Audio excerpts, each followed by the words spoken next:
All right, so we're going to go ahead and get started because it is a little after 3. We want to be respectful of everybody's time.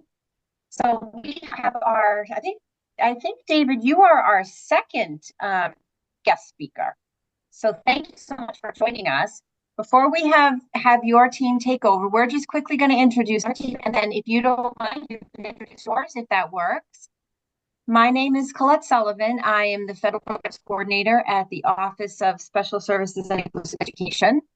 And I am joined, I know Carly is here. Carly, Yep, I'm here. Hi, everybody. I'm Carly Thibodeau, one of the members of the monitoring team. Thanks, Carly. And I'm not sure if Ashley's back on. Not quite yet. Okay, so Julie, you're up. I'm Julie Pelletier. I'm the admin support for the monitoring team. Perfect. Thank you so much. So David, I think we'll just go ahead and turn it right over to you. Okay, hi, David Whitestone. I am one of the supervisors at Chemek Behavioral Health, and I cover our case management programs, both adult and child. And what I'd like to go over, first of all, is just a fairly brief rundown about children's case management in general.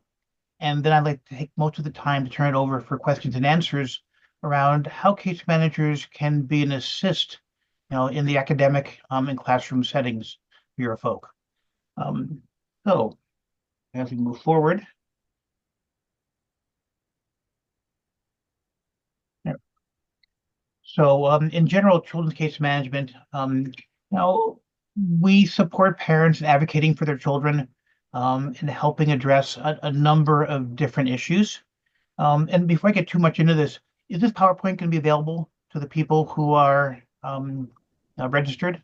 Yes, it is. All right, beautiful. Then I won't need to go actually read it to people, but I'll kind of summarize as we move through. Basically, we are working with the families in general and looking to help figure out both our individual client, the child's strengths, and what their needs might be, both individually and in the family setting. When you talk about children's case management, you'll hear two different terms typically. One of them is Children's Targeted Case Management, or CTCM, and that is kind of the traditional one case manager working with a family, and that person's job is primarily to help advocate and link and refer to various services, both mental health and others. Behavioral health home is a more complicated and advanced case management program that the state of Maine started supporting about 8 or 9 years ago. I may get the years off, but somewhere in the past, not too long ago. And it really is a focus on combining both the traditional case management and a focus on a child's physical wellness and health. Children who have been diagnosed with significant mental health diagnoses are at risk later in life for a variety of medical concerns, not just mental health difficulties. And the research has been pretty robust about that. And so in behavioral health case management, we have not only a case manager or care coordinator working with the family, but also a nurse on board in our program to help not only deal with any medical problems that are currently happening, but also to help focus on wellness and have the family and child take a better healthy lifestyle course through their life, helping look at everything from sleep and diet and activity level, etc., to try and improve their down years struggle, and to make sure that the research that's true for many kids, it may not be true for the individual kids that we work with. In addition, we also have what are called peer supports, especially for the parents. We have an individual who has raised children who have not typical developing patterns, who have their own diagnoses, and this is the parent who can help identify with a parent raising their own child with unique needs. But these are the two terms you'll hear about in case management, CTCM and BHH. And I have a listing here of some of the things that case managers might tend to do. referring, assessing different needs and strengths, working with parents to address safety concerns, and helping the family to develop the skills and strategies so that we're no longer involved.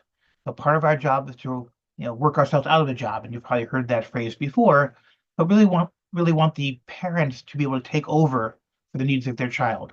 So while we are there advocating, we're also there helping coach and instruct the parent of how to handle things independently.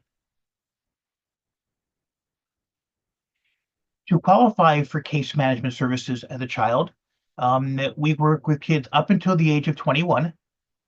They must have a diagnosable condition on the DSM, either a mental health diagnosis or an intellectual disability or autism, developmental diagnoses. They must have Maine care. Case management is not a treatment. So a lot of the third-party insurers will not cover it because we're not a medical procedure or practice or service. If a child qualifies because of need for case management services, but doesn't have the correct insurance coverage through Maine Care, there is a program through the state of Maine called Katie Beckett funding, so that if a child has a demonstrated need for this service and otherwise would not be able to get it covered through their insurance, the Katie Beckett program through the state can cover it. And there's an application process through the state that the parents can go through, and that's available at the maine.gov site. And just Google Katie Beckett, and you'll find it pretty quickly. And then there must be a need for our service. Simply having a diagnosis doesn't mean a child has a need. So there must be something getting in the way of their typical functioning across one or more of the settings they're in: family, community, school, etc.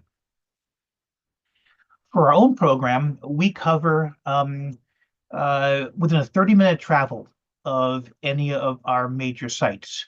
And I have them listed here: Augusta, Winthrop, Waterville, Skowhegan, and Farmington. Other agencies may have a different process for that. I can only speak to ours. But every county, every community has children's case management programs available to them. As I mentioned, case management is not a treatment program. However, we do use evidence-based approaches in our work with families. We take a person-centered recovery planning approach, which puts the child and the family up front, and our plans and goals are their plans and goals that we help them move through and try to obtain and achieve. We do use some evidence-based tools, the CANS, Children's and Adolescent Needs and Strengths Evaluation. We do that periodically to look at what areas are having difficulty and what are the strengths of the child as well. We also do some other evaluating tools, and we work really closely with the mental health providers in the field to get clear assessments for the children, to make sure that we have some sense of what they're good at and where they need some extra work. So like any other program, we're a nonprofit, but we can't just keep children open and families open if they're not engaging with us. And while we make extensive efforts to connect with them, there are some Maine Care rules that require at least minimum contact each month, and the different programs have listed here as to what is expected from the family. And while these are the minimum contacts, this by itself, one contact a month for case management, is not really us doing our work. But sometimes things happen. Parents take vacations, somebody gets sick. But in order to stay open, we must have at least the one contact per month. And to be honest, typically we're looking for at least a contact per week, if not more. And while we have those rules, not everything is cut and dried, hard and fast. We expect that life happens, and we work with the families if some circumstances come up that get in the way. But if the family just is not motivated to do the work with us, we don't force ourselves. We are a voluntary program. So the problems that we often run into in working with families is maintaining that contact, getting the parents to understand that we're not picking sides. So they don't bring us on board as the hatchet man to get in there and fight for them. We advocate for the child's best interest, and that may or may not be what the parent is wanting. And we're honest about to parents about that, and really sit down and talk with them about, what all the evaluations indicate, what the resources are, and the parents asking for something that really is not appropriate or is even unobtainable, then we have that conversation with them. Also find out that many of the parents really don't understand the role that mental health plays in the educational process and how it fits in with the 504 or the IEPs and what those rules are and what they're not. I think parents sometimes have an inaccurate idea of what the school is going to do for their child if the child has a diagnosis. We also get involved when there are conflicts between the parent and the community, and that is a struggle that is had because we are, again, not picking sides, and the parents not being reasonable, we let them know that. And we also sometimes run into the fact that parents want everything for their child all at once. And to have, you know, OT and speech and recreational therapy and going to school and getting a tutor, and sometimes kids just need to have time to be kids, and hitting them with every possible service under the sun, med clinic, outpatient counseling, really doesn't really help the child move forward either. Sometimes sequencing interventions and resources and services make the most sense. We have that conversation with them as well. So primarily, our job is to help a family coordinate the services and programs. And we take a very strong treatment team approach. To that end, the trade-off for that is that we expect communication. We expect that the families stay in contact with us, keep us apprised of what's going on, and that the various providers working with the family, whether they be professional mental health services or community resources, that we maintain contact and that we talk with whether special ed director or the outpatient therapist, what have you. Because our job is to kind of coordinate the services and to make sure that things are moving forward and everybody has the information that they need in order to do what they need to do for the child's benefit. Information here on how to refer to us if you happen to be in our catchment area. Basically, you call our agency, ask for the access program, and that's our entrance into the agency. Access will then set up an intake for the family to come in and then figure out what their needs are through an intake process. Other agencies have very similar, and if you reach out to someone in your community, it'll probably be, pretty much the same kind of idea. I can only speak obviously to our region that we serve. So that's a quick presentation of children's case management in general. At this point, I'd like to move into what we do in the school systems and how we can help folk in the educational side of things. And when we talked earlier, we thought it would be best to kind of open it up for questions. And if people had some specific issues, concerns, family situations, etc., we're wondering how case managers could help out. We can go into that and start having the conversation. So I'm assuming that many of you have had case manager involvement in working with clients or our clients, your students, within the 504 IEP process, and wondering what's been your experience and if you haven't had experience, where we might be helpful.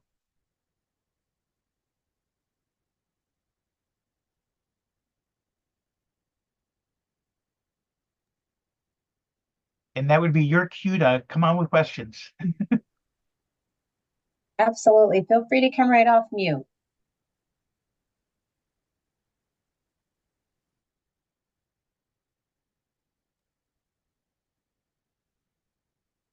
I can get the ball rolling. I know plenty of examples where we have jumped in and helped the school out, and maybe I'll throw a few of those out, and that might, help seed the conversation a little bit. As we know, not every family is able to have hard conversations about their child and stay emotionally regulated. And sometimes parents have ideas of what should happen in the school that may not be obtainable exactly how the parent wants it. And that causes some stress. I'm guessing that a number of you have had situations where the parent has had some conflict that has interrupted the student's ability to make use of the resources at school. I wonder if anybody has a specific example of that we could start talking about.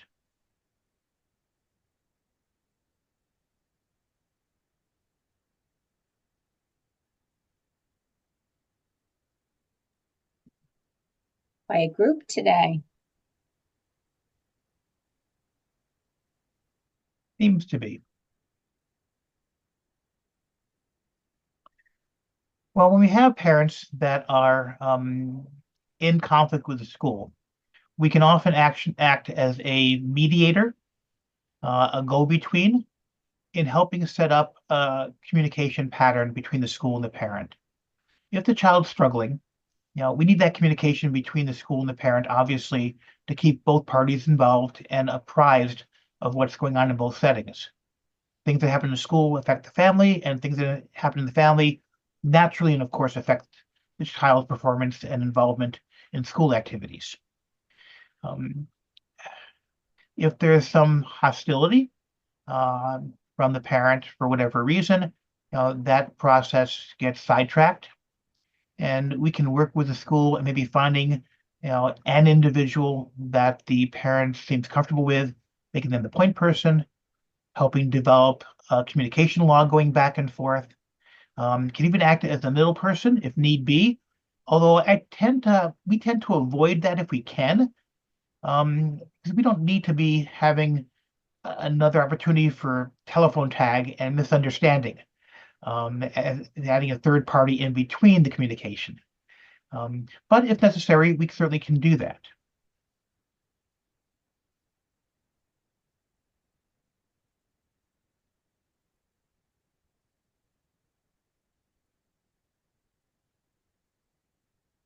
Have people had experience with case management being involved in IEP meetings?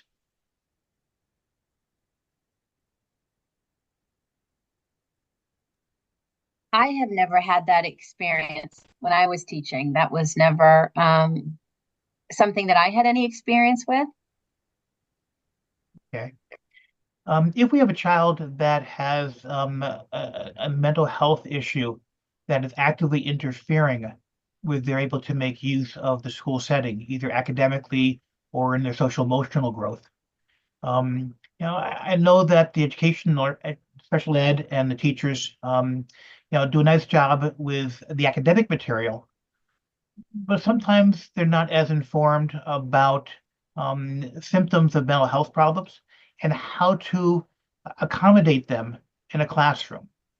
If we have a child who has a trauma history, or has a diagnosed ADHD diagnosis, or has some other issue that impacts them able to be comfortable and effective in a classroom setting, there are a number of suggestions that, since this is our field, we might be able to help out with, or if it goes above and beyond even our knowledge base, to pull in evaluations for occupational therapy or a neuropsych evaluation, who can then make some specific recommendations based on a more complicated mental health picture that might be helpful.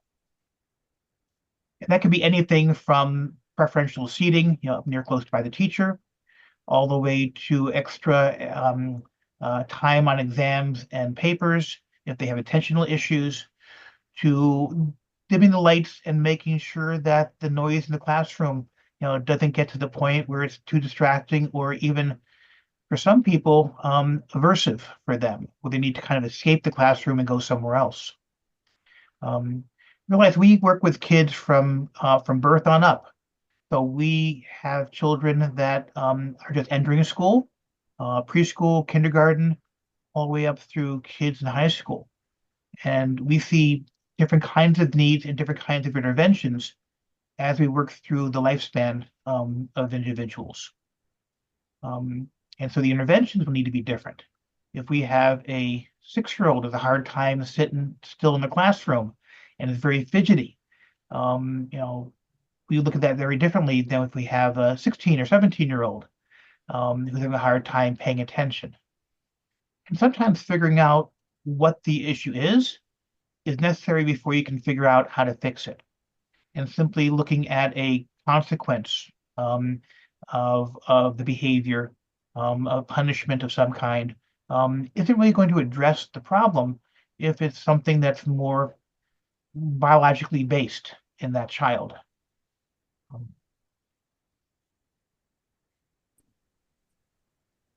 David, my team and I, as you probably know, we're out on the road all the time, monitoring and we do the audit, we do monitoring, we try to do a lot of PD and support for the field. And one of the things that we hear all the time is that children's behaviors in schools are becoming more and more challenging.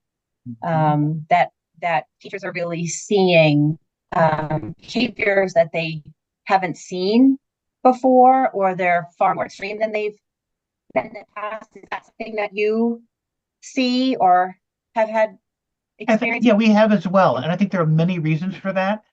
I think one of them that may not get talked enough about is the impact of COVID and the response of COVID to keep kids healthier meant that schools were not in session, acting remotely for a while. And we all know that social emotional growth is so important, and it happens through contact with peers and through feedback and through experience. And for almost 3 years, we had individuals going through school who were not fully in the classroom and not having that, zooming from home, maybe didn't have the ability to play with other children because of concerns over infection and trying to keep them healthy and safe. And we're seeing that now that those kids who were going through there, and depending on when that was, if it was a kindergarten, preschool child, who now is up into that third, fourth, fifth grade range, we're seeing a lot more social discomfort and lack of ability, a better ability to manage that, developing social friends, and how do you handle that? And if it was a child that was in middle school, we lost a lot of academic knowledge through then as well. And now we have children struggling in high school that don't have the academic basis really established. And that might be one of the reasons they're acting out, because they're hitting material they're not prepared to understand better. My wife is a teacher, and I get that reports from her all the time, looking at how these kids are a little different, coming through that COVID experience, and how old they were at that time, is has a varied impact on them, either social, emotional, or academic, as they're moving forward now, a number of years later. I wonder if that's been the experience that you folk have seen in the classroom as well. Yeah, did I misrepresent that for the field? Is that what people are, is that pretty consistent across the board that people are seeing more significant challenges? Does anybody want to speak to that?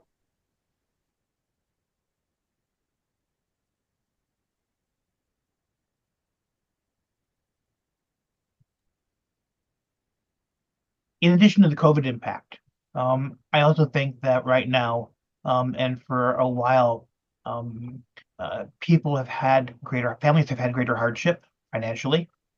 And I think that we're also seeing the impact of poverty and limited resources impact the parents and the family functioning. And without that being as stable as it used to be, the kids certainly have a reaction to that.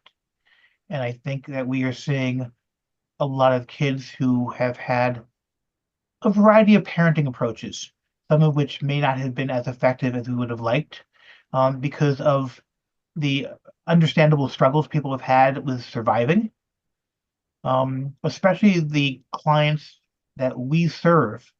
And if you have a child with a mental health problem, oftentimes there's a genetic basis for that.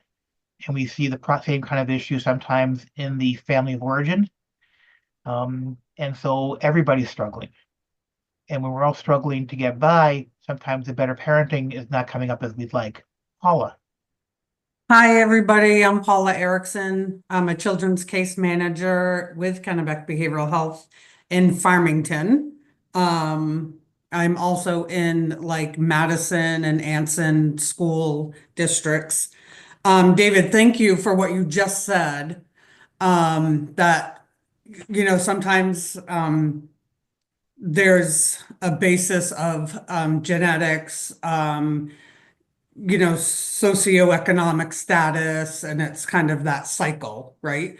Especially, I don't know where all of you guys are, but Farmington is very rural. And then I work on the outskirts of Farmington, which is even more rural. Like we're talking township status. So,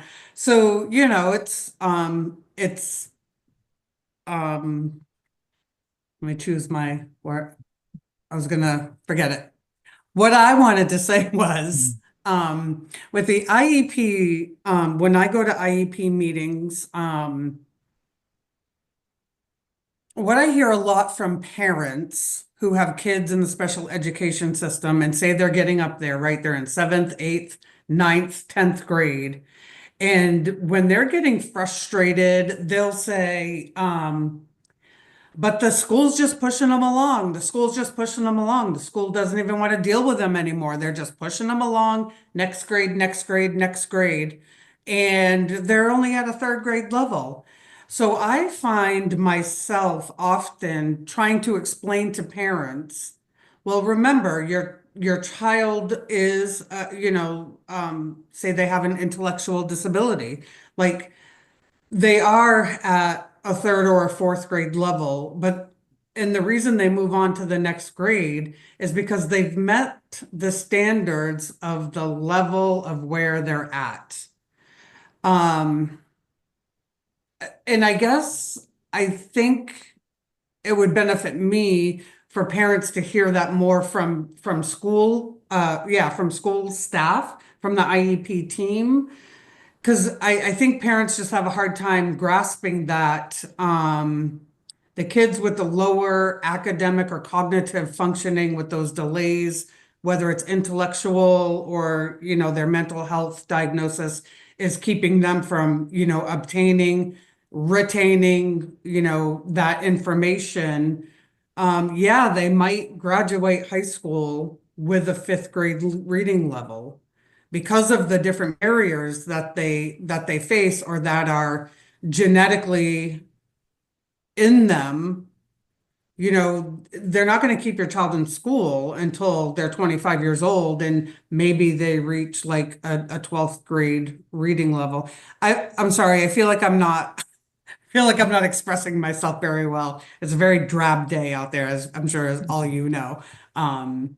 But does that make sense? David, can you like maybe help me Yeah, I frame think that a little bit better? parents have sometimes inaccurate idea of what school is for many kids. If we have someone with some severe difficulties, intellectual disabilities, limited cognitive functioning, Mhm. we're not looking to have this child, advance to college level and move on to secondary education. Looking more at life skill development. And are they learning the things they need in order to be able to manage, as much academic education and knowledge as they can gather, and make use of, but that the IEP process it needs to be very individualized for the goals of that child. And if you have a child that has, average or above average intellectual ability, but has depression, anxiety, ADHD, something that may interfere, we can look at accommodations that will address the barriers and help them be able to move forward and gather that learning, and make use of the education process. But if we have an individual who is limited cognitively, who doesn't have the horsepower, that we can't expect them to do more than they're capable of doing. We can simply push them to do more than they've done and to see what they can learn, and encourage them to keep growing, through their academic career and their journey through school. And that's where that transition part of the IEP really comes into play. What are we looking for this individual as they transition out of school eventually? What are the goals? And to have the IEP kind of aim the child toward that. Whether it's simple life skills or whether it is an education where they, can be as functional as possible, getting out in the adult world and getting a job that doesn't require a secondary education. Everyone's different. I was working with a family not too long ago. This young lady was 17 and I think she's 19 now. And mom understood her daughter's disabilities, and she actually had lissencephaly, which is like she had some smooth parts of her brain that really affected her ability to learn. And mom just wanted her daughter to learn basic tools that she was going to need as an adult. And mom said it over and over again. I have it ingrained in my brain. Cash, clocks, calendars, and oh, there was another C. I guess I don't have it ingrained as much as I thought. Cash, clocks, calendars, and something else. Like, what is she going to need to do? She needs to tell time. She needs to be able to write an appointment on the calendar. She needs to be able to read the calendar. And we went to an IEP, and this young lady couldn't sign her name. She couldn't sign her name on the paper at 17 years old that said she was in attendance at the meeting. And mom just got really, really frustrated with that. And again, for us as case managers and for you folks in the education field, it is hard to to explain those types of things to the parents in a way that they're going to understand, and be kind of, empathetic with it, I guess. I One of just the things want to that we go ahead. Yeah. One of the things that we can do as case management is to make sure that we have the family getting the evaluations out there from a neuropsych or evaluation and some kind of testing that really will clarify what the child's strengths are that we can work with, what their limitations are, and what the accommodations could be to help move this child to whatever capacity we're hoping to reach. And then we can work with the family on helping that family, the parents, understand what that evaluation means by working with the providers, and then bringing that into an IEP process so that we're all on the same page working together. And we have a good sense of what are the goals here? What are we working toward? And how are we going to get there? And so that the parent's not as frustrated, the school's not as frustrated, because we have an idea of what the child's capacity is and what our goals are for that individual.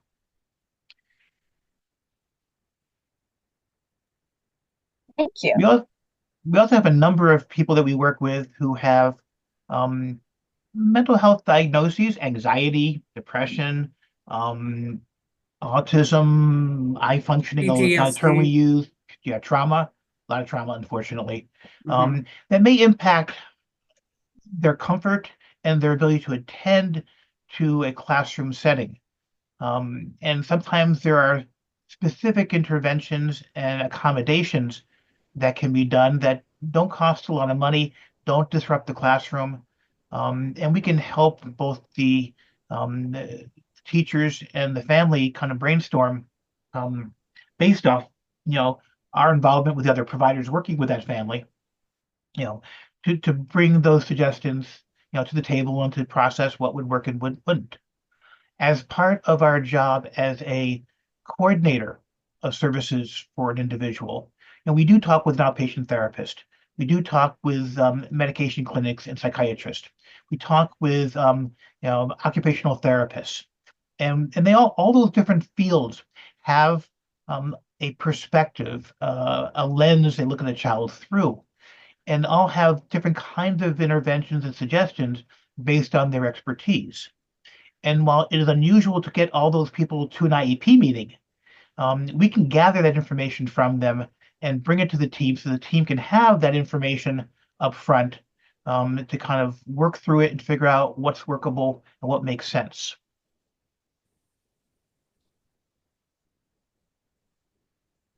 Great. Thank you, David. Thank you, Paula. Did anybody have any other questions or anything they wanted clarification on or comments? And David, is your contact information it's in the PowerPoint? It is. Okay, perfect. So that if there are other questions, people can reach out. Definitely. Great. My phone number's on there and my email as well, I believe. Let me Great. just back up one and see my PowerPoint.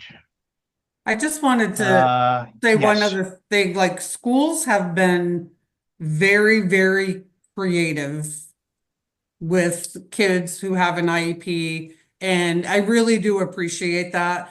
I appreciate that you all have the freedom to make those accommodations.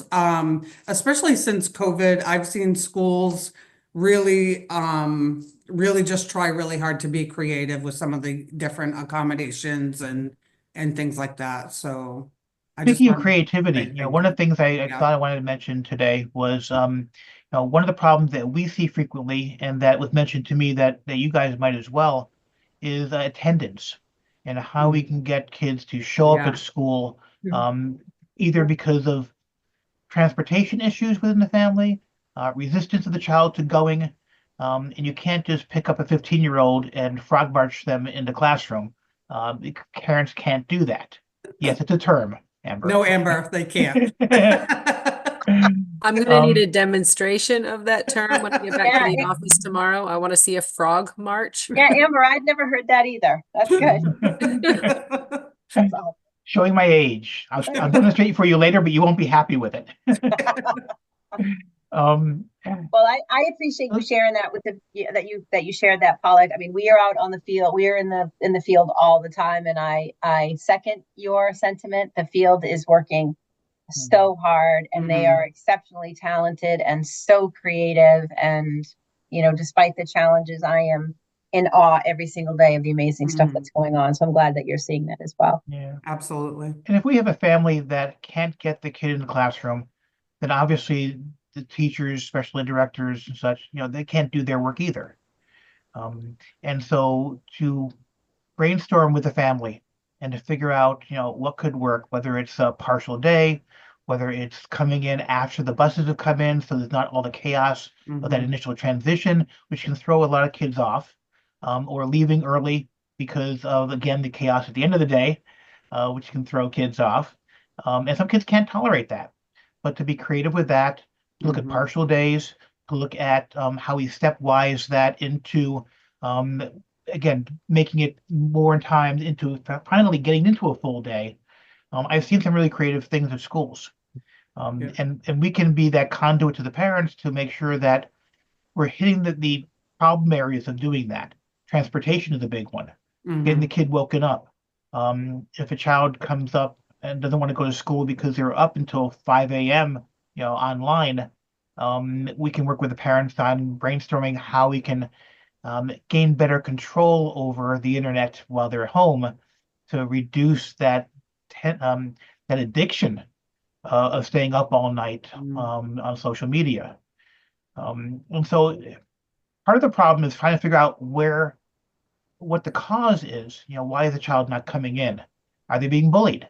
Is it too overwhelming? Are they lacking sleep and just too tired? Do they feel like the school's in over their head in academic material and they don't understand it? Are they bored? They're too far ahead and they feel going to school is a waste of time.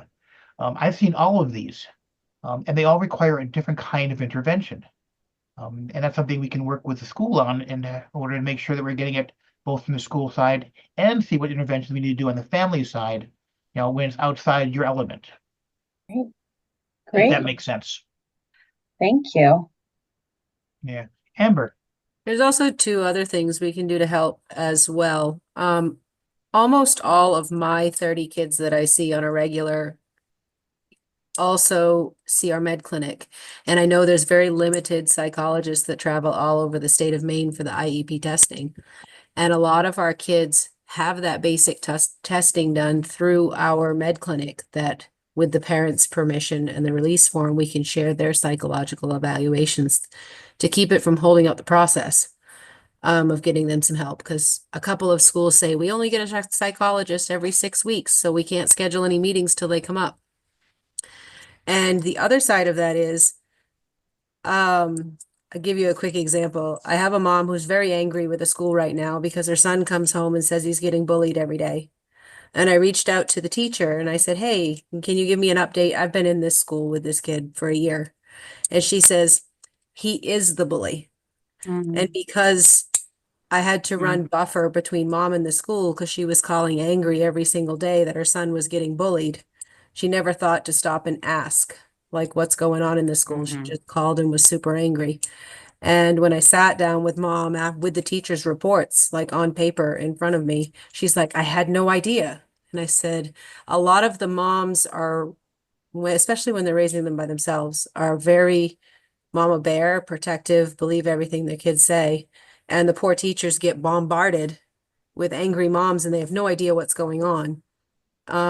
Very useful for case managers to run mediator in the middle there. Not that we like to be the middleman, but they don't often stop and ask for the truth from the teacher. So I find effective communication with the teachers so useful, and I'm so appreciative to the teachers who talk to me with the proper release forms in place. So Okay. anytime any of you teachers, educators out there, you need something, definitely, I am more than happy to work with you guys. Thank you, Amber. Thank you. All right. Is there anything else that David or his team can share, or any other questions or anything that we can support? All right.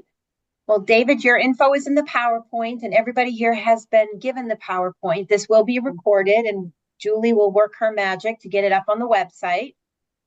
Typically, I mean, a lot of times what happens is we have quite a few people register to participate. And then, as you all know, meetings come up, right? The day changes as it goes through. So we do have a lot of people who access the recording. So you might hear from people months later. That's So perfectly fine. yeah, So I can answer for how services are and how we run our program in our region. Obviously, you folk cover the entire state, and there are case management programs elsewhere. There should be some similarity, though, across the area. Okay, that's really helpful. All I right. just wanted to say thank you for what you do. I've been listening with off screen, but I'm a case manager for CDS, so I work with 3 to 5-year-old children and families, but your outside agencies are a good resource for us, because I think sometimes, with a caseload of 125 children, when families call in crisis, they don't understand my role is really to secure the school-based services, and they're really in crisis at home with needing more home and community services. So it's nice when we have resources to offer them and get some in-home supports in place, and you all can assist with, supporting the families at home. So thank you for what you do. Yeah, if the family is not stable at home and the kid doesn't have a stable home life, you're going to see it in every setting the kid goes to, obviously. Absolutely. Thank you, Karen. That's helpful. David, can you share those last 3 screens from your PowerPoint so that we can put the info up for Yes, I can. certificates? Anybody who they have their contact hours. They can either, there's a link right here on this on that particular slide. That link will get you to a small short survey, and we just ask that you complete the survey. You would choose today's office hours, and then that survey will generate a contact hour for you for today. Yes. Next slide. Yeah. Well, let me get there. There we go. And Colette, if you want to pick this up, that would be great. Sure. Yeah, this is just a mandated slide, a DOE mandated slide that just has, where you can You can, the news is our DOE website, just lots and lots of resources here. And then I'm guessing the last slide is just our contact. Oh, there it is. Thank you. Our contact information. So again, this was not our presentation, but I do want to thank David and his team. This was very useful information. But if there's, something that we can do, or if we can help get people to David and his team, feel free to access us to facilitate that if that's helpful. So thank you, everyone. Thank you, David. Thank you, team. This was really helpful. Thank And we you. will get, Julie will work her magic, get this up on the website, and it's going to be available. And if anybody wants a direct copy rather than trying to find it on the website or whatnot, you have my email on the slide prior, and you can just send me an email and I'll send it off to you. Yes. All right. Everybody stay safe. The weather is supposed to get crazy tonight. So stay safe, everyone. Thank you so much for dropping on. All right, Take care, take care. everyone. Thank you. Thank you. Bye-bye.